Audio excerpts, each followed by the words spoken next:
Bonjour, welcome to a Motivation Monday. Today we're going to be talking about self-control. So you're probably sitting there this time of the evening, it was about 6 o'clock-ish.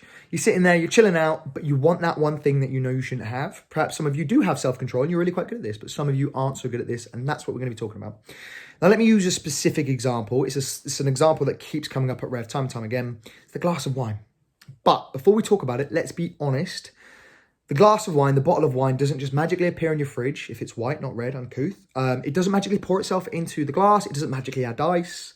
It doesn't magically fall into your mouth. Oh no, look, oh! It doesn't happen like that, does it? And it's not just the glass of wine. It could be, you picking at your kids' food. Maybe they've had fish finger sandwiches or whatever and you've had a little nibble. Maybe it's been throughout the day. You've just bought a bar of chocolate because you just did. Whatever reason it is, whatever vice it is, there is a thought process. No matter how small that thought process is, sometimes it happens and you don't realize it. But there is an internal thought process. Our brains are too smart not to have a thought process. You just lack self-control during that thought process. And that's what we're going to talk about. So number one, the first thing that you can do is assess how you slept. Now, what I mean by that is if you've had an inadequate amount of sleep, for whatever reason, dog's been barking, pillow's too lumpy, maybe you've just had a terrible night's sleep, or maybe you're up late, whatever reason, inadequate amount of sleep, you're going to make bad decisions because your body, your mind, everything is going to want to take the path of least resistance.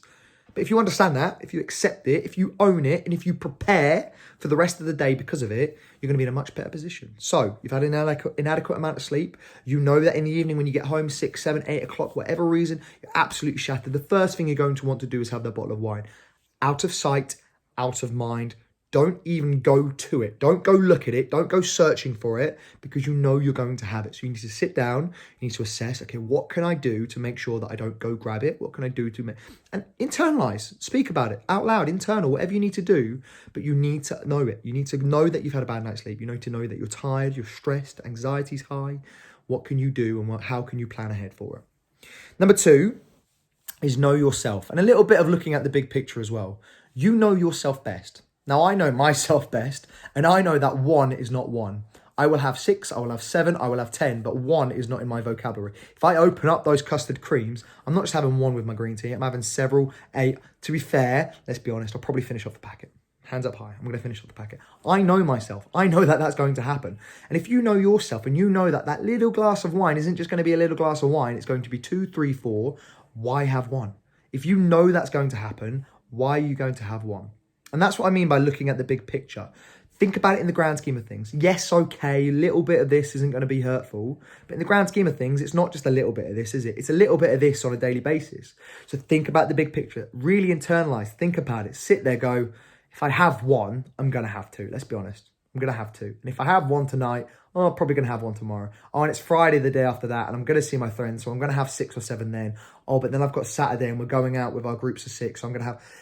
Let's be honest, know yourself because you do know yourself better than anybody else, but also think about the big picture, think about the future, think about what's going forward, think about what happens, and then it will make it a little bit easier for you to then make a decision based on the spot. My third top tip is maybe perhaps what you're not looking for is the taste sensation. What you're looking for is an endorphin release. Now, when you have something naughty, that guilty pleasure, it releases endorphins. When you have something that you like, it releases endorphins. And perhaps what you're looking for isn't the taste sensation, it's the endorphin release. Now, to get endorphins as well, exercise. So maybe you need to do a short bout of exercise. Maybe you need to turn on the Rev Virtual channel and watch a little Rev Virtual video and just do 5 minutes of it. I know no one wants to do that after you've had a long day. So maybe just 10 burpees. Maybe 10 burpees, 10 squats and 5 push-ups. Something quick, something easy, just on the spot, boom. Before you do it, before you think to yourself, whatever time scale it is, just go, right, I'm going to do some burpees first. I'm going to do some squats first. I'm going to do some push-ups first. And if I still want it after then, I'm going to have a little think to myself and really think if I do want it. But sometimes you just need that little endorphin release to get you over the hump of the hill to move yourself on. All right, guys, so there's my 3 top tips to help you with self-control. If you still struggle after that, then what you need to do is you need to turn to your support coach. Maybe it's a case of just texting in on the app, Rev, getting on there, messaging in. Maybe it's just the action, okay? Sometimes it's late in the evening, the coach might not reply straight away. But perhaps you just need to message out saying, I'm struggling with this. I really want that glass of wine. And then once you see it on a bit of paper on your phone, let's be honest, we don't write letters to each other. Once you see it on your phone, you'll start to realize, well, actually, I don't want it. All right, guys, hopefully those 3 plus an extra freebie top tips will help you. Any questions, any comments, put them down below. Bye.